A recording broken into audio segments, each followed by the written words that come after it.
Ang ninuno. Magandang araw mga kabayan, ako nga pala si JD, ang nagmamay-ari ng YouTube channel ng Ang Ninuno, Kwentong Bayan at Pintados. Yung mga uploads natin ngayon mga kabayan, magkakaroon lang siya ng slight na pagbabago. Palagi na akong makikita na live na nagnanarrate para makita nyo yung proseso kung paano ko siya ginagawa. At same time, yung mga nagsasabi kasi na marami daw kami pag nag-record, gumagamit ako ng voice changer. Well, hindi mga kabayan, makikita nyo dito sa video na lahat ng ito ay natural na ginagawa sa recording. And at the same time, para maiwasan din yung mga magnanakaw ng video kasi kami yung naapektuhan kapag ninanakaw tapos nire-upload kung saan-saan. At bago rin tayo magsimula, magsha-shoutout na rin ako palagi. Shoutout kay Vernie Gacoma para sa comment niya na ito. Maraming salamat sa patuloy na suporta sa channel. Kung gusto niyo ma-shoutout, comment lang kayo mga kabayan. At bago din tayo magsimula, sa lahat ng interesado dito mga kabayan,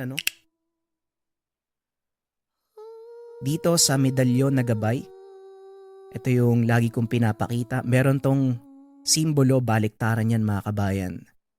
Ito yung simbolo na ginamit ng unang panahon ng mga Vikings kapag kailangan nila ng gabay sa paglalakbay.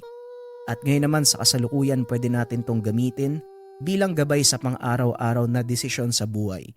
Sa negosyo, sa career, sa lahat mga kabayan, gagabayan tayo nito. Mas pinabisa nga lang ng mga Antengeros del Negros dahil nilagyan nila ng iba't ibang uri ng sangkap at meron ding itong mutya sa loob. Sa lahat ng interesado, narin ang link sa comment section. Pasensya na kung medyo mahaba yung intro natin kasi nagkaroon tayo ng slight na pagbabago sa channel. Huwag na nating patagalin pa. Simulan na natin ang bagong series. Ito ay tungkol sa gabay na pulang duwende. Ang kwentong ito ay hango sa totoong buhay. Mula ito sa isa nating kabayan na itago na lang natin sa pangalang Leo. Walang eksaktong taon. Altabas, Aklan. Nang mga panong ito, naninirahan sa isang hasyendang pagmamay-ari ng isang prominenteng tao ang pamilya ni Leo. Nakikisama ang ama nito sa lupain at bilang kapalit ng paninirahan sa lugar, nagbibigay ito ng 10% ng kanyang ani sa buong taon. Walang ibang alam na hanap buhay ang pamilya ng binata. Kaya naman nagtiyaga silang manirahan sa lugar. Sa kabila ng pang-aapi at pang-aalipusta ng may-ari, nagawa nilang mamuhay ng maayos. Tandaan mo palagi Leo, yung sinasabi ko sa'yo. Dahil hindi sa lahat ng panahon, nasa tabi mo ko para itama ang lahat na kapalpakan mo. Wika ng ama ni Leo na itago na lang natin sa pangalang Manggari. Tinuturuan nito ang anak dahil sa kapalpakan. Hindi sinasadyang napakawala ng binata ang mga kambing. Dahilan para maubos ang halos kalahati ng bagong tanim na saging sa asyenda. Pasensya na po tay, hindi na po mauulit. Nakaligtaan ko lang pong isara yung kwadra Tugon ni Leo. Napapailing na lang ang ama sa mga nangyayari. Wala na itong magagawa dahil halos lahat ng kilos ni Leo nagdudulot ng kapahamakan sa lahat na nagtatrabaho doon. Sana nga hindi na maulit ang nangyari. Dahil sa oras na makarating kay Don Arenas ang kapalpakan mo, siguradong ako na naman ang mananagot. Kaya umayos ka, Leo. Muling wika ni Manggari. Nung umagang iyon, nakatoka si Leo sa paglilinis ng mga kulungan ng baka. Matapos sermonan ni Manggari, tumuloy na ito sa mga gawain. Sa awa ng Diyos, natapos niya ang paglilinis ng walang napapahamak. Yon ang akala ng lahat. Dahil pagkaalis ni Leo sa lugar, biglang nagkagulo sa bakahan. Isa sa mabangis na toro ang nakalabas sa kulungan. Pinaghahabol ang mga nagpapakain dito. Muli na namang nakarating kay Manggari ang insidente. At sa pagkakataong iyon, nakaabot kay Don Arenas. Ano ka ba naman bata ka? Saan ba lumilipad yung utak mo? At talagang wala ka nang nagawang matino. Tignan mo ang nangyari. Dalawa sa mga tauhan ng hasyenda ang napaabak. Ayan, nag-aagaw buhay sa ospital. Wika ni Manggari sa anak. Samantalang si Leo, nakaupo lang sa isang sulok habang umunguya ng kaperasong tangkay ng bayabas. Tay, hindi ko na po kasalanan yun. Sinabihan ko po siya bago ako umalis eh.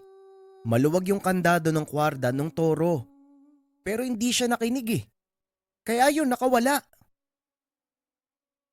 Sagot ng binata, na lalong nagpainit ng ulo ng ama.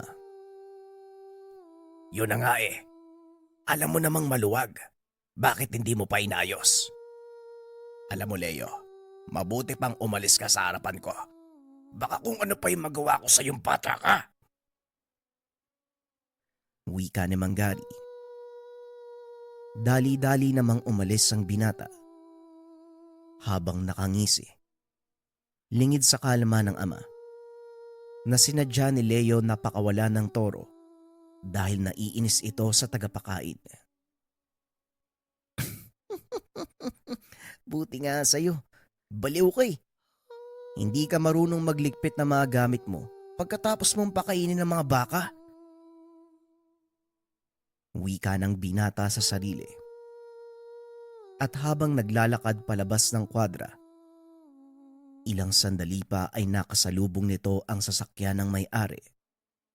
Dire-diretso ito sa kinaroroonan ni Manggari. Aalis na sana si Leo, ngunit sa isip nito, baka mapahamak ang ama sa kamay ni Don Arenas, kaya dali-dali itong bumalik. Saktong pagdating ng binata, pinangangaralan ng Don si Manggari. Estupido! Hindi mo ba alam malaking perang nasayang sa pagpapa-ospital ko sa tagapakain? Nasa nang walang kwenta mong anak nang maturuan ng leksyon? Wika ng Don, habang hinahampas ang latigo sa kanyang palad. Pakiusap po, Don Arenas. Hayaan niyo na pong ako magdisiplina sa anak ko. At saka, Hindi na natuloy ni Manggari ang sasabihin dahil bigla siyang hinagupit ng Don. Ilang beses ko nang narinig sa'yo mga salitang yan, Gary. Hindi na ako natutuwa. Ilabas mo ang anak mo o ako mismo ang susuyod sa buong asyenda. At sa oras na makita ko yung walang kwentang batang yan, ipapakaladkad ko yan sa mga toro. Wika ng Don. Kitang-kita ni Leo ang paglatay ng latigo sa katawan ng ama. Galit na galit ang binata ng mga sandaling iyon. Kaya kinuha nito ang isang timbang punong-puno ng dumi ng baka at hinagis kay Don Arenas. Tumalisik ang laman ng balde sa damit ng Don. Sumigaw ito sa sobrang galit. Wag mong masasaktan ng tatay ko ha. Walang hiyang to. Kung hindi dahil sa kanya, hindi magiging ganito kalago ang asyenda mo. Wika ni Leo. Ingrato! Kilala mo ba ang pinagsasalitaan mo? Sino ka sa palagay mo para pagsabihan ako ng ganyan? Tignan mo yung ginawa mo sa damit ko. Kakabili ko lang nito eh. Lumayas ka. Lumayas ka sa asyendang to. At ikaw naman, Gary, pagbabayaran mo yung ginawa ng anak mo. Tugon ng Don. Dali-dali namang itinayo ni Leo ang ama at umalis na sa lugar. Hindi pa ako tapos sa kanya, tay. pagbabayaran niya po yung ginawa niya sa'yo. Wika ni Leo. Tama na mga ginawa mo, Leo. Ang mabuti pa, pumunta ka na muna sa kabilang baryo. Si Lolo Sebastian mo, doon ka muna. Baka sakaling maging maayos ang utak mo kapag nandun ka. Tugon ni Manggari. Pero tay, hindi ko naman po hahayaan na apihin kayo dito. Bakit ba ayaw niyo pong umalis sa lugar na to? Tanong ni Leo. Hindi mo naiintindihan ang mga bagay-bagay, Leo. Hindi ko pwedeng iwanan ang lupaing ito. Tugon ni Manggari. Kaya nga po ipaintindi niyo sa akin kung bakit nagtitiis kayo sa lugar na to. Kung tutuusin, pwede naman kayong mamuhay ng maayos doon kila Lolo Sebastian eh. Wika ni Leo. Hindi ako pwedeng umalis sa lupaing ito, Leo. Malalaman mo din ang dahilan kung bakit. Pero sa ngayon, pakiusap. Huwag nang matigas ang ulo. Sundin mo muna ang mga sinasabi ko para sa kabutihan ng lahat. Hindi na nagsalita pa si Leo. Pagkarating sa tahanan ay inayos nito ang mga gamit na dadalhin. Kinabukasan bumiyahe ang binata papunta sa lugar ng ama ni Manggari na si Lolo Sebastian. Nasa kabilang probinsya ito, kaya kailangang sumakay ng binata sa barko bago marating ang mismong baryo. Alam ni Leo ang daan papunta sa lugar dahil ilang beses na din itong nakarating doon.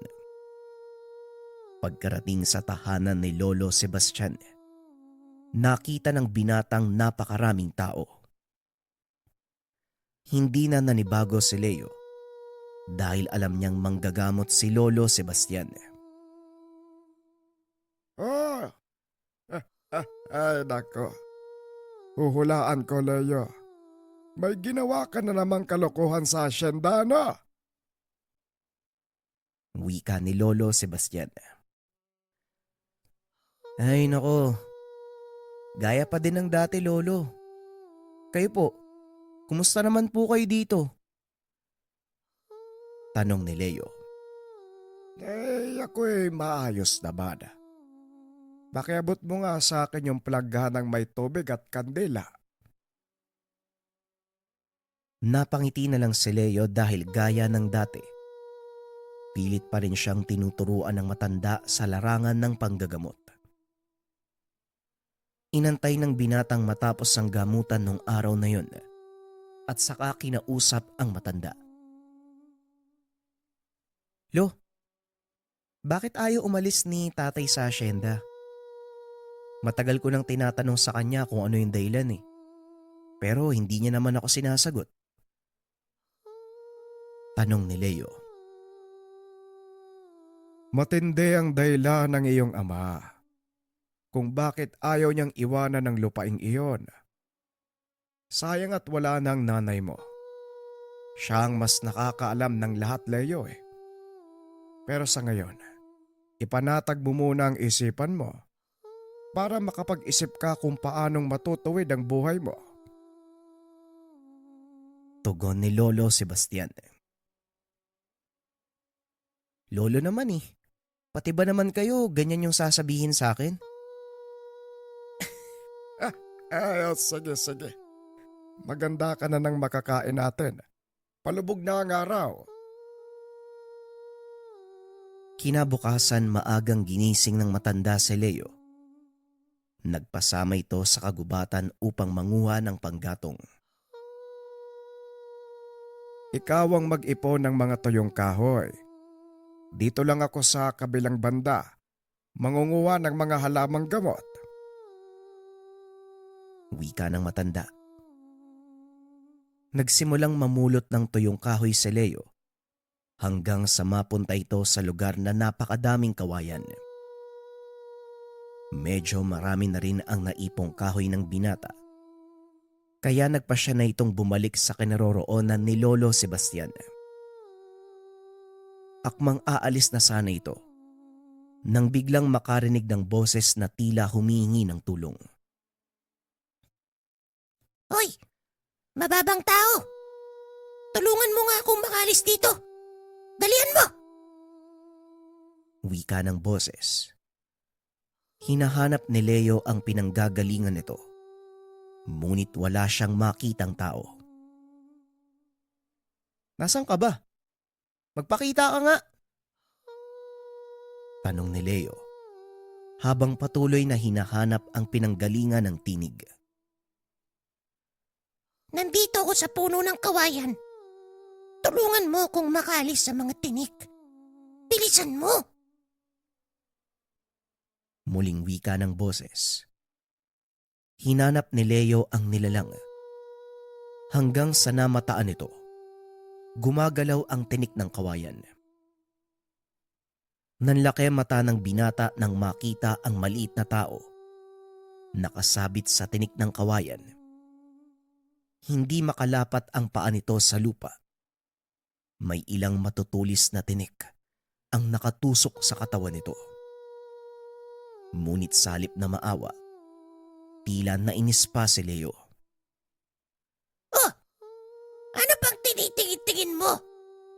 Ibaba mo ako dito! Muling wika ng nilalang. Ikaw na nga tong nangangailangan. Ikaw pa yung hindi marunong makiusap. Bahala ka sa buhay mo. Manigas ka dyan. Tugon ni Leo. Sabay lakad palayo. O sige na! Sige na! Pakiusap! Ibaba mo ako dito! Wika ng nilalang. Ay nako. Ano naman ang mapapala ko kung sakaling tulungan kita? Tanong ni Leo. Hindi mo ako kilala tao. Kaya kong ibigay o kunin ang lahat para sa'yo. Isa akong mataas na uri ng engkanto. Biglang natawa si Leo sa sinabi ng nilalang. Napaupo ito sa lupa at hindi mapigilan ang sarili. Ano daw? Ano sinasabi mo dyan? Kaya mong ibigay o kunin ang lahat. Eh hindi mo nga maalis yung sarili mo sa tinik eh. Ano ba to? Ano ka ba? Surot? Huminga ng malalim ang nilalang. Ikinumpas ang kamay. Biglang lumitaw sa harapan ni Leo ang malaking ahas. Natigilan sa pagtawa ang binata. Unti-unting lumapit ang ahas sa kanya. Hanggang sa nilingkis ang binti ni Leo. Ngayon, naniniwala ka na. Malaking sumpa sa aming mga duwende ang tinik ng kawayan. Kaya nakikiusap ako sa iyo. Maaari kong ikamatay ang mga sugat na natamo ko. Wika ng nilalang. Kagad naglaho ang ahas. Napagtanto ni Leo na seryoso ang kalagayan nito. Kaya dali-dali niyang kinuha ang nilalang mula sa pagkakasabit. Hindi ko alam kung paano kita gagamutin eh. Kaya kailangan kitang dalin sa lolo ko. Hindi na nagsalita ang nilalang dahil talagang nanghihina na ito. Dali-daling itinakbo ni Leo ang nilalang pauwi. O anong nangyari sa'yo? Nasaan yung panggatong? Tanong ni Lolo Sebastian. Mamaya ko na po ipapaliwanag, Lolo. Kailangan ko po ng tulong niyo eh. Tugon ni Leo. Ipinakita nito ang maliit na nilalang na nakabalot sa kanyang damit. Mahabaging langit. San mo nakuha ang... Huminto sa pagsasalita ang matanda. Sinilip ang mga tao. Dali-dali itong lumabas at sinabihang bumalik na lang kinabukasan. Lo, kailangan nating magbadali sa palagay ko. Hindi na siya aabutan ng paglubog ng araw eh. Wika ng binata. Dali-dali namang pinasok ng matanda ang dalawa sa kwarto. Huwag kang mag-alala. Madali lang gamutin ang isang to. Pero kailangan kong enerhiyang mula sa'yo. Tugon ng matanda. Nalabis namang ikinagulat ni Leo. Po, bakit niyo po kailangan ng enerhiya na manggagaling sa akin? Ano po bang meron? Tanong ng binata. Mamaya malalaman mo ang dahilan. Sa ngayon, huwag ka munang puro tanong. Tugon ni Lolo Sebastian. Sabay hatak ng kamay ni Leo. Hinawakan ng matanda ang palad nito. Habang ang isang kamay nakatapat sa katawan ng munting nilalang. Ilang sandali pa ay tila nawala ng uliratang binata. At habang nangyayari sa kanya ito, nakakita si Leo ng mga pangitain na noon palang nasilayan. Nakatayo ang binata sa gitna ng gubat. At sa harapan nito, may maliit na pamayanan ng mga munting nilalang. Tila hindi siya nakikita ng mga ito. Kaya lumapit ng gusto ang binata upang masipat kung ano ang nangyayari sa pamayanang iyon. Nakita nitong nakaupo sa isang gintong trono ang nilalang na tinulungan. Dito napagtanto ng binata ang lahat ng sinabi nito bago pa siya iligtas ni Leo. Maging ang pangalan ng nilalang at kung ano ito ay naibunyag din sa pangitaing iyon. Ilang minuto ang nakalipas, nagising si Leo. Pagmulat ng mata, nakita niyang nakaupo ang munting nilalang sa maliit na mesa sa tabi ng higaan. Mabuti naman nagkamalay ka na. Siguro naman kilala mo na ako. At alam mo kung anong pinagmulan ko. Wika ng nilalang. Oo. Ang pangalan mo ay Udyong, prinsipe ng pulang duwende. Pero ang tanong ko, bakit ako napili mo? Wala akong ginawang tama sa buhay At saka dahil sa akin napahamak yung tatay ko. Tanong ni Leo. Hindi naman nasusukat ang kabutihan ng tao sa mga kapalpakan niya sa buhay. May mga bagay na hindi sila nakikita sa'yo na maaaring nakikita ng mas nakakataas kaysa sa ating lahat. Kaya nandito ako upang maging gabay mo. Meron kang misyon na dapat gampanan, Leo. Wika ni Udyong. Anong misyon, Udyong? Ipahamak ang lahat ng mga malapit sa akin. Nagpapatawa ka ba? Tanong ni Leo. Sa ngayon, hindi mo pa mauunawaan ang lahat. Pero pagdating ng panahon, malalaman mo kung anong sinasabi ko. Tugon ni Udyong. Bahala na. Kung anong magiging kapalaran ko, siguro malalaman ko na lang kapag nasa harapan ko na. Wika ni Leo. Bagaman hindi sinabi ni Udyong, isa sa mga tungkulin nito, ang gabayan ng binatang magkaroon ng matuwid na buhay. Tama si Udyong, Leo. Hindi mangyayari ang lahat ng ito kung walang dahilan. Ikaw mismo sa sarili mo makakatuklas nito. Pero pakiusap lang. Habang tinutuklas mo kung ano ito, iwasan mong makagawa ng kapalpakan. Tugon ni Lolo Sebastian. Masayang nagtawanan ang tatlo. Bagaman naging tampulan ng pangaasar, sa isip-isip ng binata, ito ang pagkakataon upang baguhin ang kanyang pagkatao. Kinabukasan, inutusan ni Lolo Sebastian ang binatang pumunta sa bayan upang mamili ng mga pangangailangan. Ito ang unang beses ng binatang magpunta sa pamilihan ng bayang iyon, kaya medyo nangangapa pa ito. Nagpadala din ng listahan ng matanda para alam ni Leo ang mga bibilhin.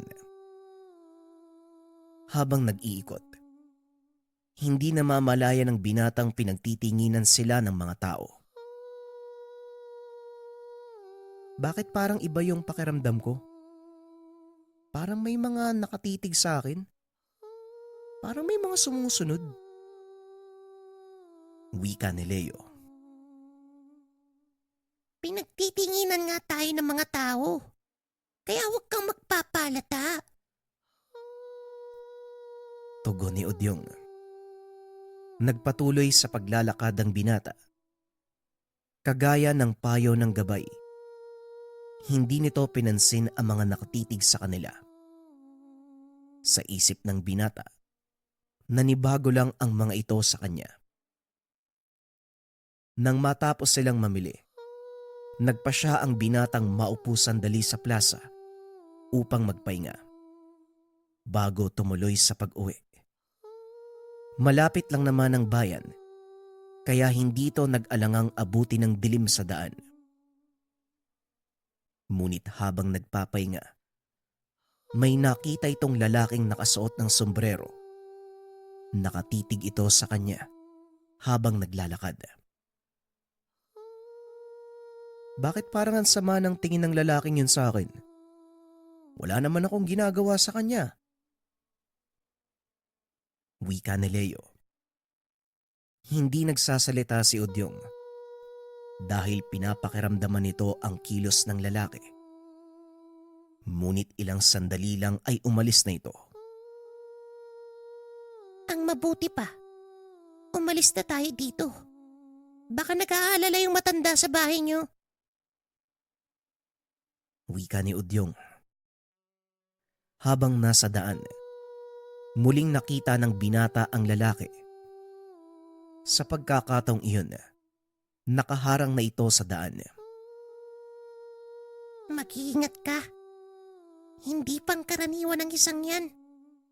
May kakaiba akong nararamdaman sa kanya. Pero hindi ko matukoy kung ano eh. Tugon ni Udyong. Napalunok ng laway ang binata dahil sa sinabi ng gabay. Ramdam ng duwende ang takot nito, kaya muli itong nagsalita. Huwag kang mag-alala. Hindi kita papabayaan, Leo. Magtiwala ka lang. Kagaya ng sinabi ko sa'yo, kaya kong ibigay at kunin ang kahit ano para sa'yo. Muling wika ni Udyong. Ngunit mas lalong natakot si Leo dahil naglakad papalapit sa kanila ang lalaki. Anong gagawin ko, Udyong? Baka aswang yung isang to ah. Ayoko pang mamatay. Wika ni Leo. Ay nako, ang tigas ng ulo mo. Manood ka kung ano yung gagawin ko. Tugon ni Udyong. Biglang napuno ng usok ang paligid. Nagagawa nilang makita ang lalaki, pero tila hindi sila nakikita nito. Anong nangyayari? Anong nangyayari? Bakit may usok? Tanong ni Leo. Huwag kang maingay. Mamaya ko ipapaliwanag sa'yo ang lahat. Sa ngayon magmadali ka. Umalis na tayo dito. Tugon ng duwende. Kumaripas ng takbo ang binata. Halos madapa ito sa pagmamadali. Pagkarating sa tahanan, laking gulat ni Lolo Sebastian dahil gamunggo ang pawis ng binata at hingal kabayo. Oh, ano nangyari sa'yo? Bakit pawis na pawis ka? At parang hinahabol ka ng 10 demonyo. Tanong ni Lolo Sebastian.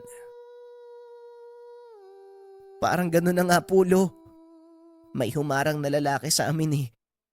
Ewan ko pero mabuti na lang nakatakas kami ni Udyong eh. Tugon ng binata. Tinignan ni Lolo Sebastian ang duwende. Nakatingin ito sa malayo. Udyong, anong nangyari sa inyo? Tanong ng matanda. Di ba nasabi na ni Leo? Bakit mo pa ako tinatanong? Tugon ni Udyong. Sa hindi malamang dahilan, tila malamig ang pakikitungo ni Udyong sa ibang tao. Tanging kay Leo lang ito nakikipag-usap ng maayos.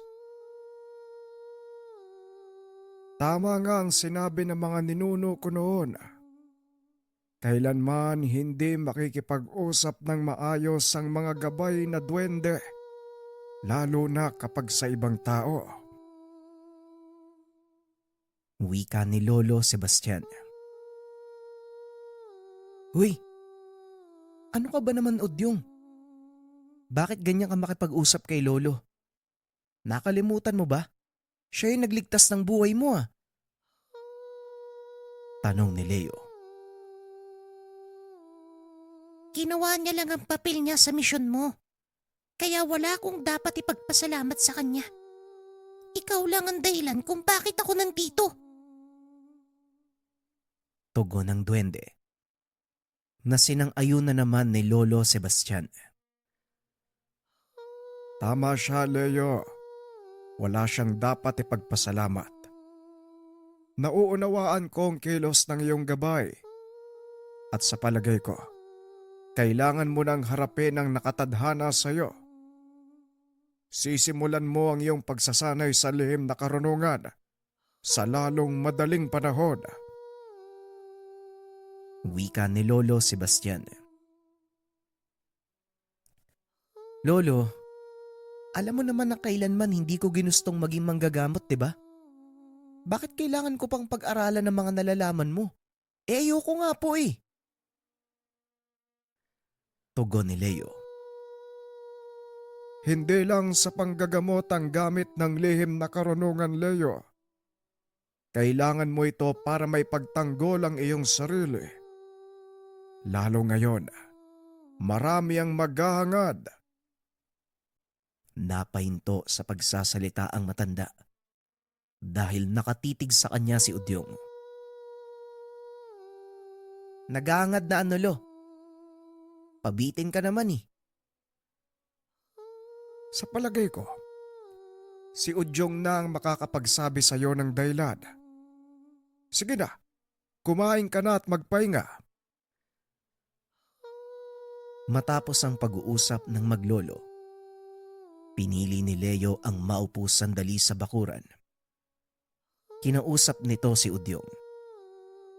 Hindi naman nag-atubiling magbigay ng impormasyon ng gabay. Totoo ang sinasabi ng lolo mo kanina, Leo. Manganganib ang buhay mo, lalo pat nararamdaman nila ang pasensya ko. Kailangan mong maganda. Kailangan mong mag-ingat. Wika ni Udyong. Naging palaisipan sa binata kung sino ang tinutukoy ng gabay. Ano naman ang kailangan nila sa'yo? Tanong ni Leo. Kagaya ng sinabi ko sa'yo, ilang ulit na. Kaya kong magbigay at kumuha ng kahit ano. Sa makatuwid, may kakayahan akong tumupad ng kahilingan, Leo. Ito ang habol sa akin ng mga tao. Ito din ang dahilan kung bakit ako magaspang kahit kanino, maliban sa taong ginagabayan ko. Pagpapaliwanag ni Udyong. Dagdag pa nito, utang niya ang buhay sa binata. Kaya naman pinili ng duwendeng gabayan siya. Kung ganon, anong magagawa ko para matulungan ka, Udyong? Tanong ni Leo. Sundin mo ang sinabi ni Lolo Sebastian. Pero wag mong gawin ito para sa akin. Gawin mo yan para sa sarili mo. Tugon ni Udyong. Matapos ang pag-uusap ng dalawa, pumasok na sila sa tahanan. Nagpahinga. Napagtanto ng binata na tama ang sinabi ng gabay. Kailangan niyang maging malakas para mapagtanggol ang sarili, pati na rin ang bagong kaibigan at pamilya. Sinimulan ni Lolo Sebastian ang pagsasanay ng binata. Sa pagtagal ay naging mahusay ito sa paggamit ng mga dasal. Pinag-aralan din ni Leo ang tungkol sa eksorsismo at pagpapalayas ng demonyo sa katawan ng tao. At sa haba ng panahong ginugol nito sa pagsasanay, unti-unting nakikita ng binata ang dahilan kung bakit siya nabuhay. Sa kabila ng mga natutunan, hindi pa din nawala ang likas na katauhan ni Leo. Magaspang pa din itong kumilos at kadalasan ay napapahamak. Minsang isinama ni Lolo Sebastian ang binata sa isang gamutan upang kahit papano ay may matutunan. Ngunit sa hindi inaasahang pagkakataon, natabig nito ang plangganang punong-puno ng mainit na tubig, dahilan para matapon sa sahig na gawa sa kawayan. Nabuhusan ang asong natutulog sa silong ng bahay, dahilan para tumakbo ito at mabulahaw ang lahat ng mga kapitbahay ng pamilyang pinuntahan ng maglolo. Anak ng oo talaga. Talaga bang hindi maaalis sa'yo ang pagiging hari ng sablay, Leo? Tignan mo! Oras na ng gabi. Naglabasan patuloy ang mga tao sa paligid. Wika ni Lolo Sebastian. Pasensya na po, Lolo ah. Hindi ko na malayang sa likod ko pala nakalagay yung planggana. Napaso nga din po ako eh. Tugon ng binata. Tumulong si Lolo Sebastian sa manganganak na ginang at para maiwasan ang anumang disgrasya, pinili nitong pagbantayin sa labas ng bahay si Leo. Ang mabuti pa, doon ka na lang sa labas ng bahay magbantay ka. Malaki ang posibilidad na baka may kung anong hindi imbitadong nilalangang lumapit. Napakabango ng sangho ng bagong silang na sanggol, lalong-lalo na sa mga nilalang at aswang. Wika ni Lolo Sebastian. Muli na namang naguguluhan ang isip ni Leo. Ngunit hindi na ito nag-atubiling magtanong dahil baka lalong magalit si Lolo Sebastian. Naupo ang binata sa atangan nang makarinig ito ng huni ng baboy. Tinanong ni Leo ang mga kalalakihang nasa labas kung may alagang baboy ba ang tahanan. Ngunit sinabi ng mga ito na wala ni isa sa lugar na yon ang nag-aalaga ng baboy dahil pamayanan ito ng mga Muslim. Dito na nagsimulang magtaka ang binata, lalo pa nang marinig nito ang malakas na kalabog sa bubong. Dali-daling tumayo si Leo upang silipin kung ano ang may gawa ng ingay. Nanlaki ang mga mata ng binata nang makita ang isang baboy na nakapatong sa bubong. Paanong nakarating yung baboy na yan sa taas ng bubong? Tanong ni Leo. Kagad nagtayuan ang mga kalalakian. Kanya-kanyang silip ang mga ito sa bubong ng bahay. Ngunit walang nakikita ang mga ito. Pinagtinginan ng mga kalalakihan ng binata dahil sa akala nila ay pinagkakatawaan ni Leo ang kanilang relihiyon. Hindi ka talaga marunong mag-isip, Leo, no? Sinabi na nga sa'yo ni Lolo Sebastian na Muslim ang mga nakatira dito. Magbabanggit ka pang may baboy sa bubong ng bahay. Ngayon, ano nang gagawin mo? Tanong ni Udyong. Napagtanto ng binata. Hindi nakikita ng mga kalalakihan ang nilalang na nasa bubong. Kaya gumawa ito ng paraan para mapatunayan ang sinasabi. Dali-dali itong pumasok sa tahanan para kumuha ng asin. Dahilan para mataranta ang lahat ng naroon at pigilan ang binata sa ginagawa. Nang makakuha na ng asin, muli itong lumabas ng bahay at isinaboy sa bubong. Kinuyog ng mga kalalakihan ng binata at habang ginagawa nila ito, malakas na atungal ng kung anong nilalang ang umalingaw-ngaw sa paligid. Natigilan ang mga kalalakihan at tumitig sa bubong ng tahanan. Halos magtakbuhan ang mga ito nang makita ang figura ng taong nakapatong sa bubong. Nakatitig ito kay Leo gamit ang mapupula at nagliliwanag na mga mata. Nagawang tumakas ng ilan, ngunit may isang lalaki ang naiwang nakatulala sa nilalang. Tumalon ito mula sa bubong papunta sa kinaroroonan ng lalaki. Dali-daling tumakbo si Leo upang iligtas ito. Tamang-tama lang ang dating ng binata dahil akmang dadambahin na ng nilalang ang lalaki. Isang malakas sa suntok ang sinalubong ng binata dito. Nilingon ni Leo ang lalaki at sinabing umalis na sa lugar. Naramdaman ni Lolo Sebastian ang nangyayari sa labas.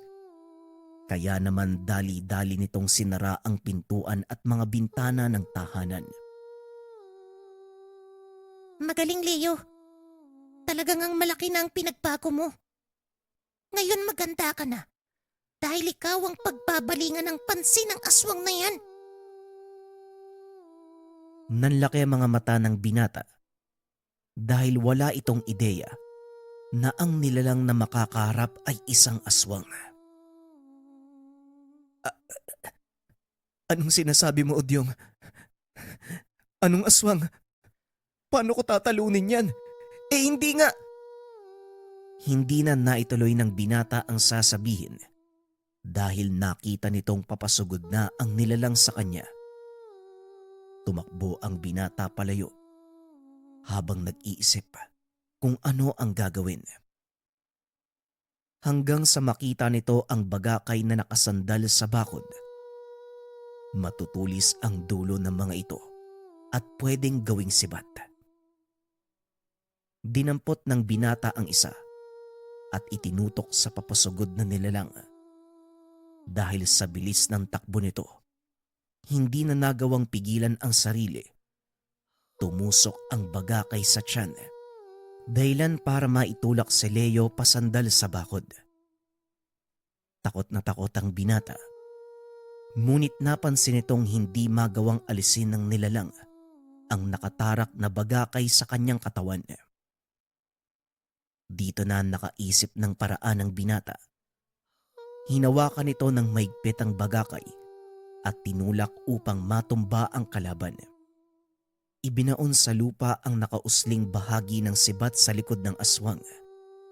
Dahilan para magmistula itong ipinako. Dumampot ng isa pang bagakay ang binata at muli itong sinaksak sa katawan ng aswang. Paulit-ulit niya itong ginawa hanggang sa masiguradong hindi na makakaalis ang nilalang.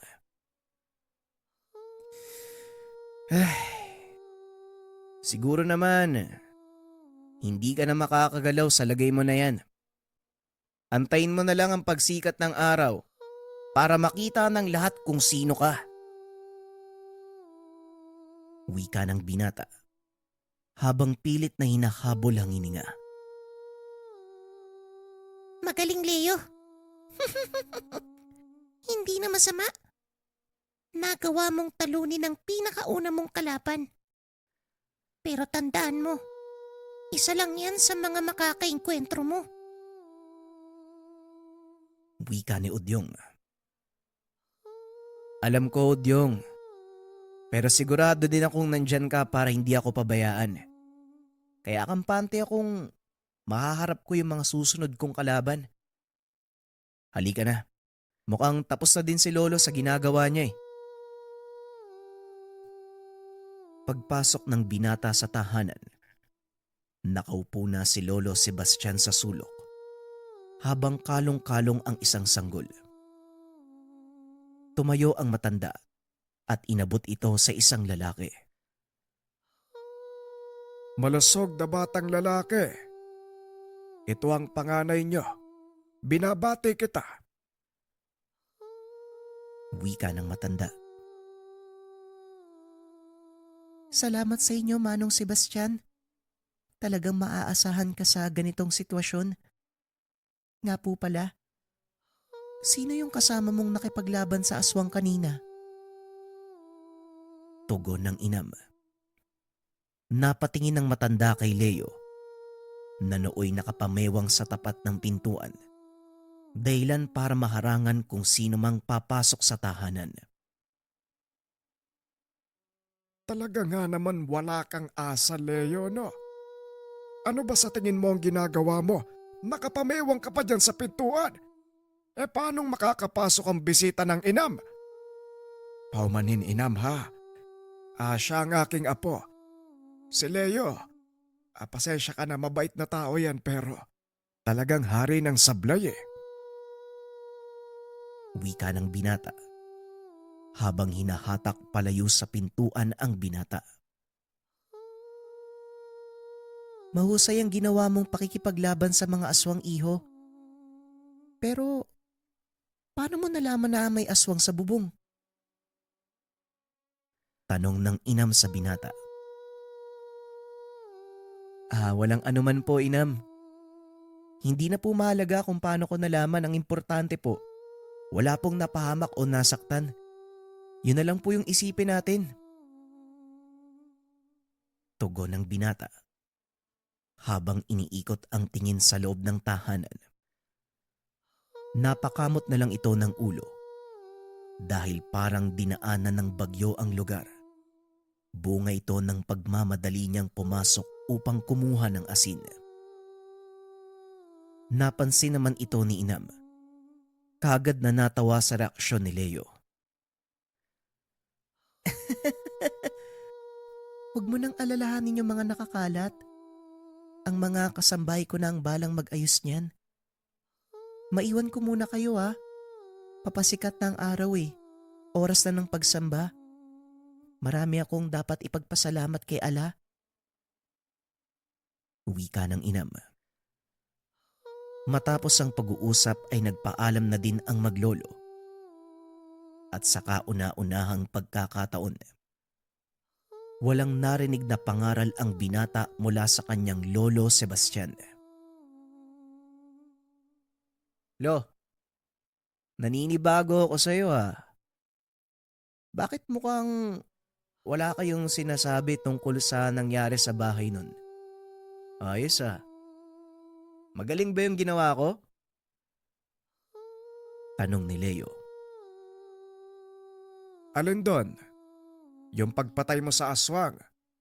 O yung pagsira mo sa mga kagamitan sa loob ng bahay? Tanong ni Lolo Sebastian. Pareho po, Lo. Tumawa ng malakas si Lolo Sebastian. At sa halip na sagutin ang tinanong ng binata, sinabihan na lang ito na magmadali na sa paglalakad. Pagkarating sa tahanan, naupo ang matanda sa sala. Ilang sandali lang ay nakatulog na ito. Hindi na nag-abala pa si Leo na gisingin ang matanda dahil pagod na ito. Sinara ng binata ang pintuan at pumasok sa kwarto upang magpahinga. Ngunit sa kalagitnaan ng pagtulog, bigla itong nagising sa tawag ni Lolo Sebastian. Leo, gumising ka. Kailangan ko ng tulong mo dito. Dali-daling bumangon ang binata. Lumabas ng kwarto. Ngunit laking gulat nito dahil pagbukas ng pintuan, tumambad sa binata ang napakalawak na lawa ng apoy. Nasa gitna nito ang matanda at isang dalagang nakaupo sa bangkuan Nakatapat ang kamay ni Lolo Sebastian sa noo ng dalaga habang nag-uusal ng orasyon na pampalayas ng demonyo. Udyong! Udyong! Totoo ba yung nakikita ko? O baka guni-guni lang to? Tanong ni Leo. Totoo ang nakikita mo, Leo.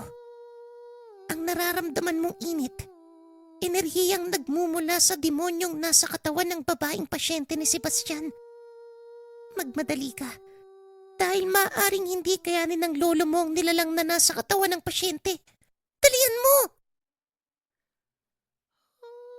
Tugon ni Udyong. Ngunit hindi alam ni Leo ang gagawin ng mga sandaling iyon. Hanggang sa maalala niya ang lahat ng dasal na itinuro ng matanda. Mukhang ito na yung sinasabi ni Lolo sa akin. Oras na. Oras na para gamitin ko mga itinuro niya sa akin. Wika ni Leo. Itinaas nito ang manggas ng damit at nag-usal ng dasal. Matapos ay lumabas sa balat ng braso ng binata ang isang simbolo. Naramdaman ni Lolo Sebastian ang presensya ni Leo. Natuwa ang matanda nang makita ang apong nakatayo sa kanyang harapan. Mabuti naman at nagising ka na. Tamang-tama ang dating mo. Panahon na para matuto ka sa totoong laban, Leo. Wika ng matanda. Sabay alis ng kanyang palad sa noo ng pasyente. Biglang sumigaw ang dalaga at nawala ang mainit na enerhiya sa paligid. Ang ginawa ng binata, isang ritual na nagkukubli sa buong paligid mula sa paningin ng mga tao. Walang makakakita, walang makakaramdam na nasa paligid, na tila ba huminto ang oras. Ngunit sa loob ng pananggalang, patuloy itong tumatakbo. Alam kong ilang minuto lang itatagal ng orasyon ko, Lolo. Kaya kailangan na nating bilisan. Wika ni Leo. Kung ganon, ikaw na ang bahala. Medyo matanda na ako eh. At saka mabagal na akong kumilos eh. Wika ng matanda. Naglakad ito palayo at naupo sa sulok. Itinuloy ng binata ang ginagawa ni Lolo Sebastian.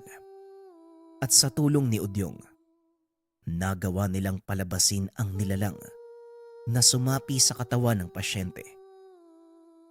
Nakatayo ito sa harapan ng binata habang tumatawa ng malakas.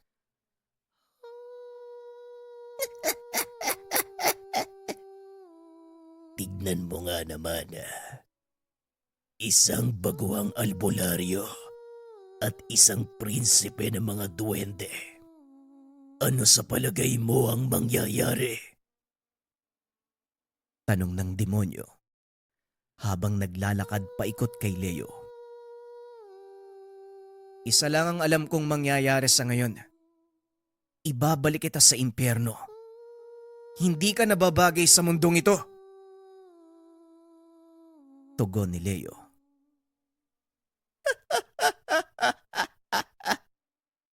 Tama ka.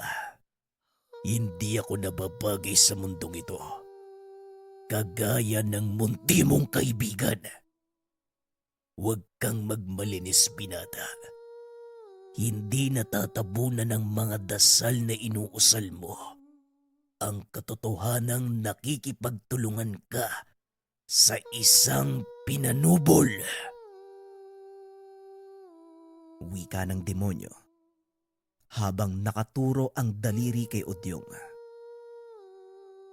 Kaunting kaalaman, ang mga pinubol, mga anghel na isinumpa na hindi na makakabalik pa sa langit. Dahil ito sa nagawa nilang kasalanan. Malaki ang pagkakaiba ng mga rebeldeng anghel sa mga pinanubol. Dahil ang mga pinanubol, mga anghel na nagkulang o o lumabag sa alituntunin ng Diyos. Samantalang ang mga rebeldeng anghel naman nag-aklas laban sa Diyos. Bagaman kapwa wala ng karapatang bumalik sa kaharian ng Diyos ang mga pinanubol, binigyan ito ng tungkuling manatili sa mundo upang pangalagaan ito laban sa mga pinsalang maaaring gawin ng mga rebelde, anghel o mas kilala sa tawag na demonyo. Balik tayo sa kwento. Yan ang malaki mong pagkakamali, demonyo. Bagaman wala na kaming karapatan bumalik sa kaharian ng Diyos, hindi nawala ang aming pakikitungo at pagkilala sa Kanya bilang Ama at Hari ng lahat ng nilalang. Nandito kami sa mundo para sa isang katungkulan. Sa makatuwid, naglilingkod pa rin kami sa Kanya at hindi niya kami tinalikuran. Tugon ni Odyong. Nalabis namang ikinatuwa ni Leo. O ngayon, subukan mong gumawa ng isang maling hakbang. Tutunawin kita at iahalo sa kumukulong putik ng impyerno. Wika ni Leo. Kitang-kita ang takot sa mata ng demonyo ng mga sandaling iyon. Alam ng binata, panlilin lang at pagmamanipula lang ang kayang gawin ng demonyo. Hindi ito magiging makapangyarihan hanggat walang taong nagpapadala sa pagbubuyo nito. Talagang pakialamero ang mga pinanubol. Bakit ba hindi nyo nalang kami hayaang maangkin ang mga tao? Muling wika ng demonyo. Sinugod nito si Leo, ngunit hindi niya magawang makalapit.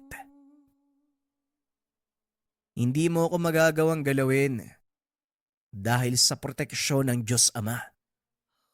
Ngayon, bibigyan kita ng pagkakataon. Bumalik ka sa pinanggalingan mo o mamatay dito. Nanlaki ang mga mata ng demonyo sa galit dahil malaking insulto para sa kanya ang bigyan ng pagpipilian.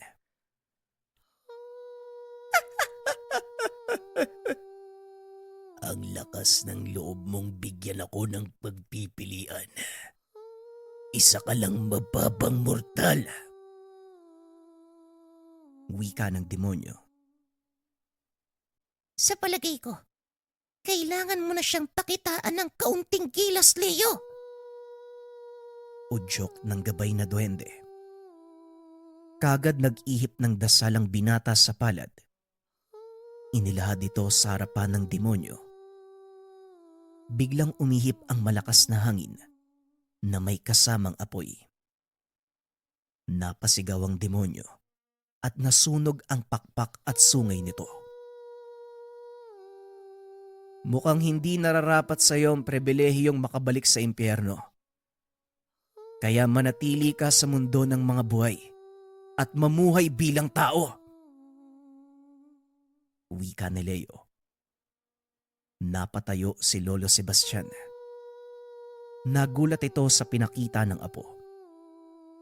Hindi akalain ng matanda na ganito na kalayo ang narating ni Leo. Matapos tanggalin ang kakayahan ng demonyo at bigyan ito ng katawang lupa, kinalas ng binata ang ginawang pananggalang at muling nagbalik sa dati ang lahat. Mawalang galang po. Ngayon napatunayan kong hindi lang puro kapalpakan ang nagagawa mo. Pero anong gagawin mo sa demonyong ito? At ngayon, ginawa mo siyang tao. Tanong ng matanda. Ngunit laking pagtataka nito nang magsalita si Leo. Po, bakit po? Ano po bang mangyayari? Saka sino tong tao na to? Tanong ni Leo. Anong ibig mong sabihin? Hindi mo naaalala ang ginawa mo? Umayos ka, Leo, ha? Hindi to ang panahon para magbiro ka. Tugon ni Lolo Sebastian. Ngunit idiniin ni Leo na talagang wala siyang maalala sa mga nangyayari.